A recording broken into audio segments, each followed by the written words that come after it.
Welcome to Star Knows Credit. My name is Starr Carter, and on this channel, we talk personal and business credit and all those things in between. It's going to help us level up and get the bag. So I really do appreciate you joining me today. This is your first time. Welcome, welcome, welcome. And if you're returning, I really do appreciate all the love and helping me get almost to 15,000 subscribers as of this video. So I do appreciate you all. So let's go ahead and let's get into today's video. So we're going to talk about the Chase Inc. business credit card. That's what we're talking about today, and how easy it is that you could get this business credit card with just a sole proprietorship. All right, with no documentation. You don't even have to have a LLC, none of that good stuff going on to get these business credit cards. And with Chase, you can have all of them. You can have all of them. I have 3 of them. The very first video I did on this channel was about this one, the Chase Inc. business preferred card. That was the very first video I did on this channel where I got approved for this card for $16,000. Now, since then, I have added the Chase Inc. Unlimited, where I got this one in September of last year. So I got a $10,000 limit on that one. And this one I had gotten in the last month. This is a Chase Inc. Unlimited Cash. So I have a, what they call it, I hate that they put the numbers on the front. So I have a trifecta with them of the cards. But they actually have 4 now. So, and I'm just going to tell y'all guys, it's so easy to get in with them. All you got to do is have a 680 credit score. And if you are already a Chase customer, like you already got maybe a Freedom Flex with them or one of their other personal credit cards, you could already have a personal account with them, then you are a candidate to pull the trigger of applying for a Chase Inc. card with a sole proprietorship. All right, because you are already doing business with them. I just helped a client last month that got denied for a business credit card with Bank of America. Her LLC is only a month old. As of last month, it was only a month old. And she let me know, okay, my credit is over 750.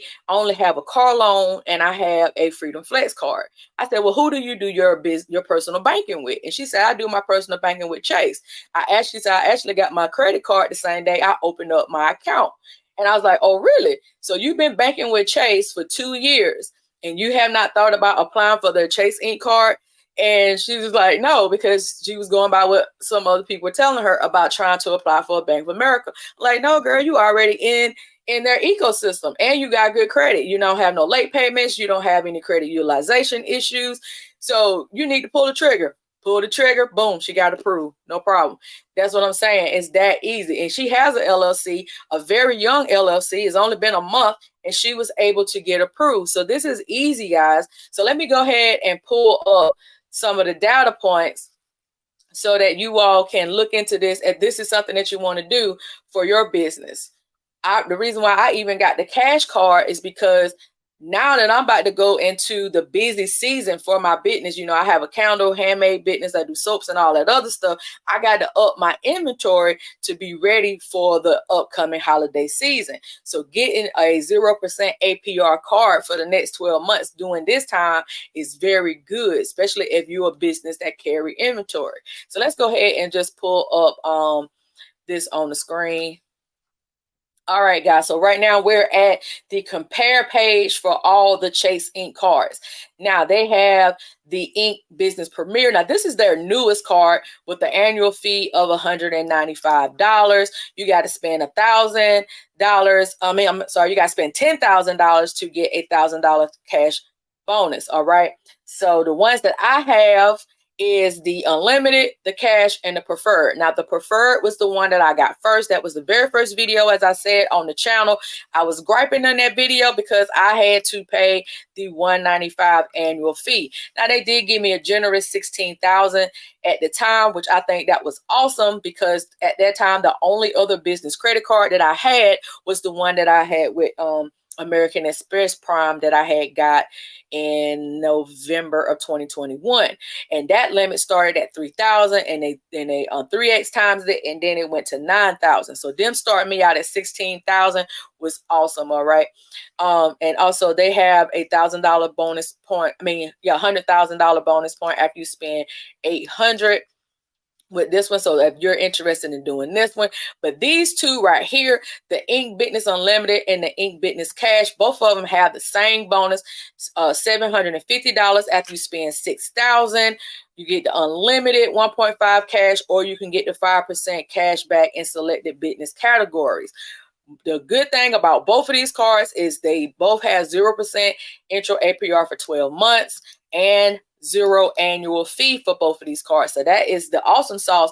Like I said, if you have an inventory based business like I do, where you have to up your inventory at certain times of the year, this is a good card where you can do this in.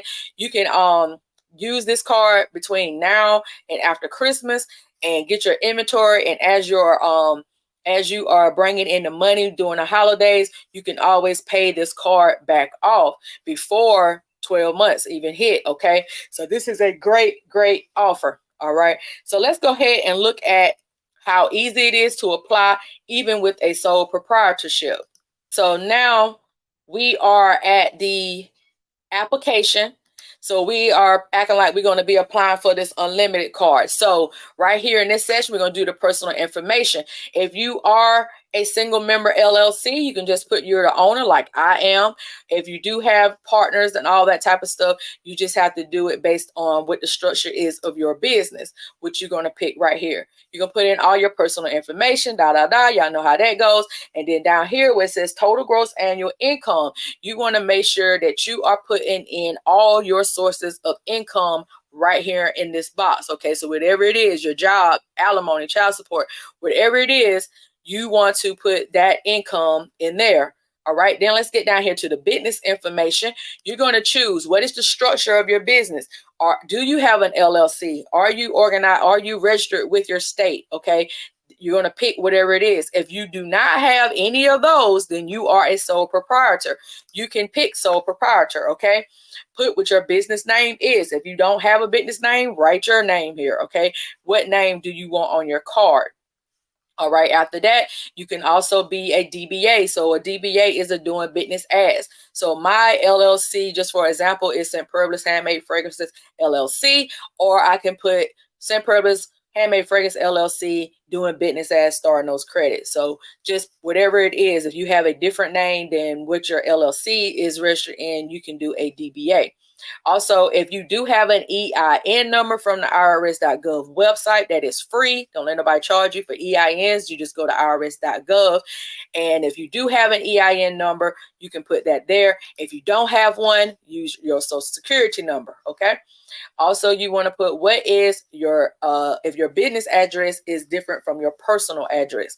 All right. So when I got my credit card, guys, I did not put my store address at the time. I put my personal address. So if you don't have a address different from your home address, that is cool. It's not going to keep you from not getting this credit card. All right. I don't want you thinking you got to get a virtual address for this credit card for you to get approved. Is not the case. You do not have to go through all that. All right. If you have employees, you can put that there. If not, if you're the only person, just put 0. And what is your business phone number? Again, you can have virtual phone numbers and all that type of stuff. If you do not, I use the same phone number. My phone number has been the same. I did not get a separate phone number for my business. So that's not a big deal as well. All right. So put whatever your phone number is for your business. Then right here, you want to say, how long have your business been established? If it's only been a month, 2 months, whatever it is, put that date there. How much money do you expect for your business to make? So this can be projected income. It does not have to be the exact number. You can put down what you think your business is going to make. Now, be realistic. Now, I don't want you to put $1 million, because you put crazy numbers on there, then you might get flagged for documentation. So make sure you're putting a number there that makes sense. Okay. All right, so when we get down here to business category, what is the category does your business fall under? Now, for me, my business is a retail store, but it is a specialty store, so it's under miscellaneous. All right, and then from there, it breaks it down a little bit more. Okay, so what about miscellaneous. So my store is what it is, a candle store. So none of that says candle store. So I'm just going to put other miscellaneous retails. And then from here, other. And then from here, the sub is going to ask me pet, art, manufacturer, home dealers, tobacco. I'm going to put other, and then it's automatically going to populate this NAICS code for me. Now, if you already know what your code is, you can go to that website, naics.com, and find out what your code is, or you can go through these steps. So next, what is your estimated monthly spend? How much do you think you're going to spend every month on your business? Is it $1,000, $2,000, whatever you think, the estimated amount of money that you think you're going to spend monthly on this card, okay? Also, will you need employee cards? So if it's just you, you can put no. If you do got some people that you want to give cards to, you would just put in their information, and you can put as many as you need. This is the disclosures, of course. If you get this card, 0%, and these are the APRs depending on where your credit worthiness is. So meaning where you fall in credit, you can have the lowest of 18.49, or you can have the highest of 24.49, which that's subject to change because it's always based on the prime rate. All right. So, but if you are like me, having to get inventory and stuff like that for this time of the year, and you do not want to tie up your capital, your personal cash, your business cash for these transactions, this is good to use somebody else's money to get these transactions. But see how easy it is to fill out this application, even with a sole proprietorship. So let's get back on this screen. So here's the play. If you are already in their ecosystem, this may be a good time for you to pull the trigger to get this credit card, right? Also, if you got a 680 or above, okay, that's another good indicator. Also, they're going to be pulling from Experian or Equifax. Now, when I got the business preferred card last year, they pulled from Equifax. But when I got the cash card this year, just a month ago, they pulled from Experian. So it could be either or. I tell you what I do. I always keep my credit reports frozen. I let them deny me so I can know where they're pulling from. But I'm letting you know now, I'm thinking it's going to be Experian. So leave your Experian open.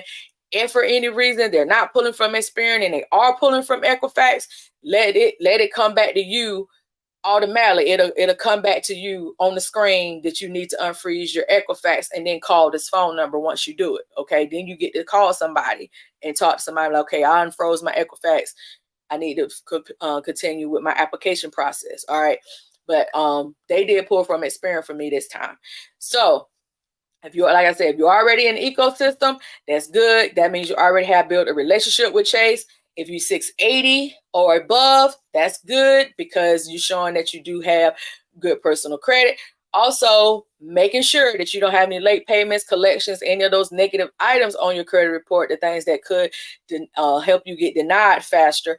Also, even if you do not have any of the late payments, making sure that your other credit cards on your personal side are not maxed out or over the 30% of the limit. So you can have $1,000 limit. Make sure that it's under $300 when it's reporting on your statement. Under $100 would be better because that would be 10%. You know how I tell y'all about that. But making sure that you do not have any maxed out credit cards showing that you are responsible with credit is the name of the game when you're trying to pull the trigger on this business side, because they want to see how good are you with your personal finances. Okay, they don't care about your DUNS number. They don't care how much stuff you got from Quill and Granger and all that stuff. They don't care nothing about that. It's about what you got going on your personal profile, on your personal credit profile. That's what Chase, American Express, and a lot of the big boy bank lenders and credit card lenders are looking for. They don't care about all that other stuff. So you got to make sure that your personal credit profile is as sexy and beautiful as it can be when you're trying to pull the trigger to get these high limit business credit cards. All right. So that's it for today's video. Please leave me a comment if you are interested in getting this card. I'm going to leave my referral link down in the description box below so you can hit that referral link so we both can get rewarded if you are approved. Also, just make sure, guys, that if you don't have a relationship with them, that you may want to try to build a relationship with them. I'm not a big person about banking with big, large institutions like Chase. You know, I'm for the little guy. I'm for the local banks, your local credit unions, Navy Fed, Penn Fed, all those type. I like those bigger ones as far as doing my personal business with. But if you want to start a relationship with Chase to get into their ecosystem, I mean, I'm not opposed to it. I just wouldn't keep all my money there. You know, I would put some money in there, but I wouldn't keep all my money in their accounts. I just don't like them when it comes to that. I had how I got in is because I had my Amazon Prime card and it's through Chase. So that's how I was already in their system. Not because I had a personal account, but because I already had a Chase Prime card. All right. So again, I appreciate all your love and support. Leave me a comment if you want to join my Credit Ready program that's going to start next month, September the 18th. You can go on my website at starrknowscredit.com. Also, if you want to book a one-on-one consultation with me, you can also go on starrknowscredit.com under the Work With Me tab, and you will be able to fill out the one-on-one and get access to my calendar after you pay for the consultation. All right. I appreciate you guys. See y'all in the next video. Peace, peace, peace.